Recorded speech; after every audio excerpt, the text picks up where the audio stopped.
यह भारत की विडंबना रही है कि यदि पत्नी जनप्रतिनिधि है, वह किसी जिम्मेदार पद पर बैठी है, तो उसके पद का खुलकर उपयोग उसके पति द्वारा किया जाता है। ऐसा ही एक मामला अभी प्रकाश में आया है संजारी बालोद में। यहाँ की विधायक हैं संगीता सिन्हा, लेकिन इनके विधायकत्व का पूरा फायदा इनके पति पूर्व विधायक भैया राम सिन्हा के द्वारा उठाया जा रहा है।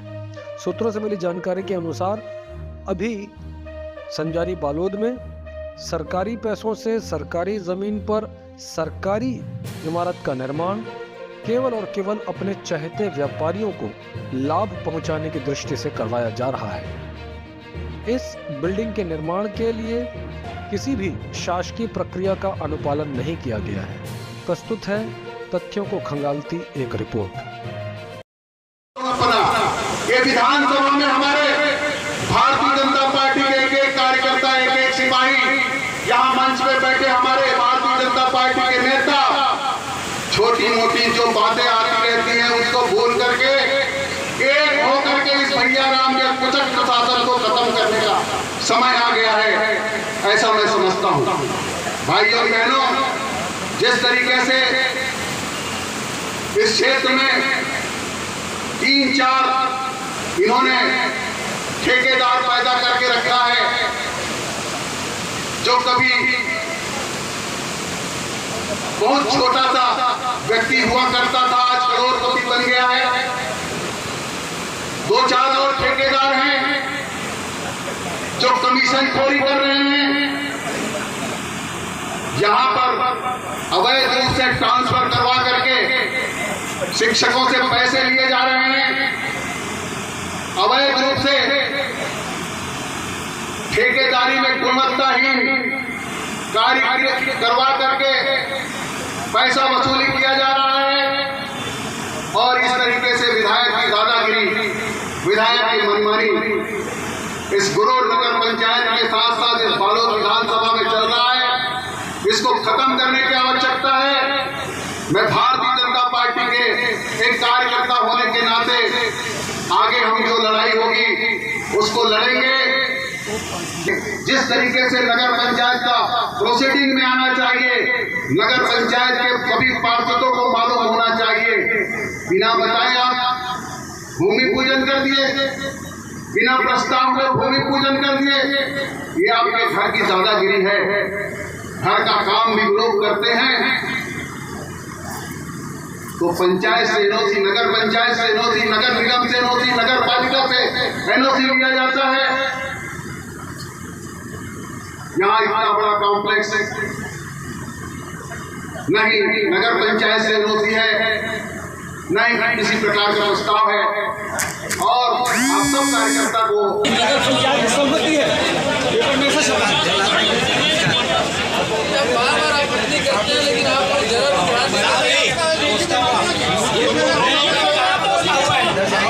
सर आपने सही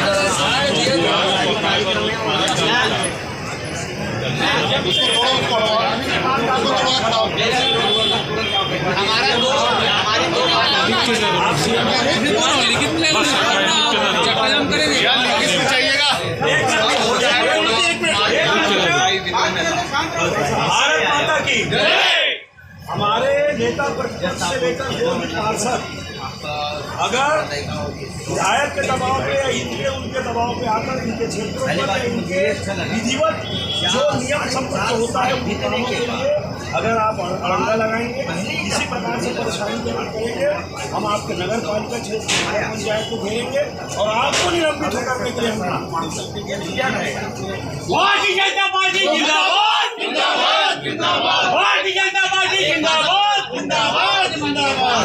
ये सब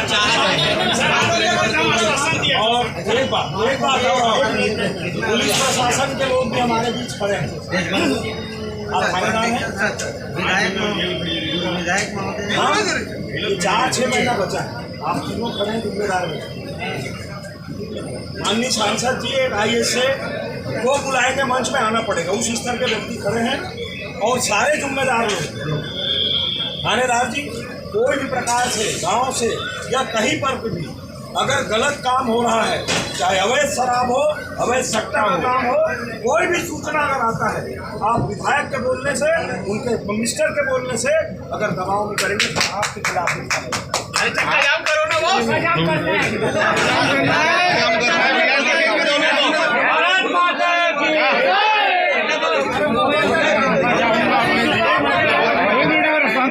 आज पूरा गुरु नगर में सट्टा अवैध सट्टा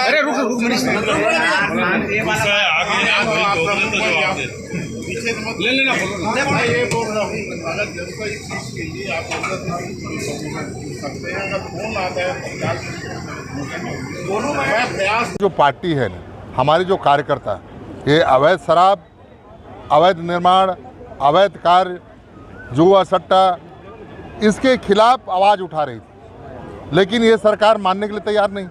अब अवैध निर्माण चालू कर दिए, उसको भी रोकने का प्रयास किए। भाई यहाँ का हम तो कहते हैं नगर पंचायत का गाइडलाइन क्या कहते हैं, गाइडलाइन के अनुसार होना चाहिए, है ना, और उनके नियम निर्देश के पालन करते हुए काम होना चाहिए। लेकिन नियम कानून को ताक में करके कर रहे हैं, गांव-गांव में जुआ सट्टा, अवैध निर्माण, इसलिए तो हम लोग आज धरना प्रदर्शन कर रहे हैं। अब जो गरीब आदमी बना रहे हैं मकान, उसको तोड़ा जा रहा है, और संपन्न आदमी बनाए उसको नहीं तोड़ रहे हैं। ये कहाँ की नहीं आए, बताइए। सांसद महोदय जी, गुरूर विकास खंड क्षेत्र के अंतर्गत विश्वसनीय सूत्रों के हवाले से हमें ये जानकारी मिला है कि अवैध सट्टे के चक्कर में इस क्षेत्र में रहने वाले 6 लोगों ने आत्महत्या किया है। इस विषय में आपको इसलिए तो सही बात, आवाज़ उठा रहे, पेपर में आ रहा है, अवैध शराब के कारण ही आज हत्या हो रहा है, बेचारी हो रहा है, लूट हो रहा है, एक्सीडेंट हो रहा है, अच्छे अच्छे परिवार उजड़ रहे हैं। इनके गाइडलाइन में था, इनको मैनिफेस्टो में था कि हमारी सरकार बनते ही हम दारू को बंद कर देंगे। गंगा जल लेके कसम खाए थे, लेकिन क्यों आज कई अरबों का शराब बिक रहा है, देख रहे हो। डुप्लीकेट शराब 200 करोड़ का एजाज ढेबर ने पकड़े, ये क्या तरीका है? इसलिए ये बंद होना चाहिए, इसलिए रैली निकालेगा, धरना। कि हमारे 8 पार्षद गुरूर की जनता ने जिताकर नगर पंचायत में भेजा था। विधायक के लालच के दबाव में आकर 2 पार्षदों को उन्होंने जो भय दिखाया, और जो यहाँ पर कांग्रेस का जो अवैध तरीके से अध्यक्ष बनाकर ये अवैध निर्माण का कार्य शुरू किया था। यहाँ पे कुछ व्यापारियों को उन्होंने कहा कि आप निर्माण करिए, मैं बैठा हूँ, और हम उसी के विरोध के लिए आए हैं कि आप नियम के विरुद्ध काम मत करिए। भारतीय जनता पार्टी में प्रधानमंत्री नरेंद्र मोदी जी का साफ कहना है कि न हम खाएंगे न खाने देंगे। इसी बात को चरितार्थ करते हुए भारतीय जनता पार्टी की राजनीति में आज ये भ्रष्टाचार के विरुद्ध हम सब यहाँ पर इकट्ठा हुए हैं और धरना प्रदर्शन कर रहे हैं। और यहाँ के पार्षद और यहाँ की जनता जागरूक है, ये आने वाले समय में निश्चित जवाब देने वाली है कांग्रेस की जो गलत नीतियां हैं उसके विरुद्ध में। और लगातार आप देख रहे हैं कि गुरूर क्षेत्र में शराब, सट्टा, जुआ, रेत का अवैध कालाबाजारी, ये लगातार आप लोग भी देख रहे हैं। इससे महसूस होता है कि यहाँ पे गुंडाराज है और यहाँ पर जो है भ्रष्टाचार की सरकार चल रही है। और लगातार हम देख रहे हैं यहाँ पे दारू अवैध तरीके से, तो ऐसा लगता है। मैं खुद अभी गुरूर का रहवासी हूँ और गुरूर के मोहल्ले में जब घूम रहा था तो पता लगा कि यहाँ दारू बिकता है। तो मैंने कहा थानेदार को कि यहाँ दारू नहीं बिकना चाहिए, ये गलत तरीके से दारू बिक रहा है, इसको बंद करिए। तो तत्काल आके उन्होंने छापा भी मारा। तो लगता है कि प्रशासन जो है समझ रही है कि भारतीय जनता पार्टी की सत्ता आने वाली है, इसलिए वो कुछ कामों को बंद भी कर रही है। आदरणीय जिलाध्यक्ष महोदय जी, एक सवाल है जो पब्लिक के द्वारा कहा जा रहा है कि भारतीय जनता पार्टी कांग्रेस पार्टी के लगातार 4.5 वर्ष के दौरान में ये जो आप बोल रहे हैं सामाजिक बुराई, सट्टा और शराब, ये लगातार निरंतर जारी, लेकिन 4.5 साल के बाद में अचानक ऐसा क्या हुआ कि भारतीय जनता पार्टी 4.5 साल के बाद में विरोध जता रही? इससे पहले क्या भारतीय जनता पार्टी के नेता इससे लिप्त थे क्या? नहीं, निश्चित तौर से मैं बताना चाहूँगा कि गुरूर में हम लगातार विश्राम गृह के सामने कम से कम 7 धरना दे चुके हैं और लगातार हम भ्रष्टाचार के खिलाफ लड़ रहे हैं। प्रधानमंत्री आवास में भाई सीत कुमार, एक आदिवासी युवक की मृत्यु हुई थी, उसमें भी हम लोगों ने कहा। और हमारे नेता लगातार सट्टा और जुआ और शराब का लगातार विरोध कर रहे हैं। आप लोगों के माध्यम से ये बात पूरी जनता तक जा रही है और पेपर के माध्यम से भी ये बात पूरी जनता तक जा रही है। और भ्रष्टाचार का खुलेआम, जो पिछले बार हमने चक्का जाम भी किया है, विधायक निवास का घेराव भी किया था, सब इन्हीं कृत्यों को लेकर किया था। आपको ध्यान दिलाना चाहूँगा, हमने 4.5 साल तक काम नहीं किया ऐसा आप आरोप ना लगाएं तो मुझे लगता है ज़्यादा अच्छा होगा, क्योंकि कुछ दिन पहले हमने विधायक निवास का घेराव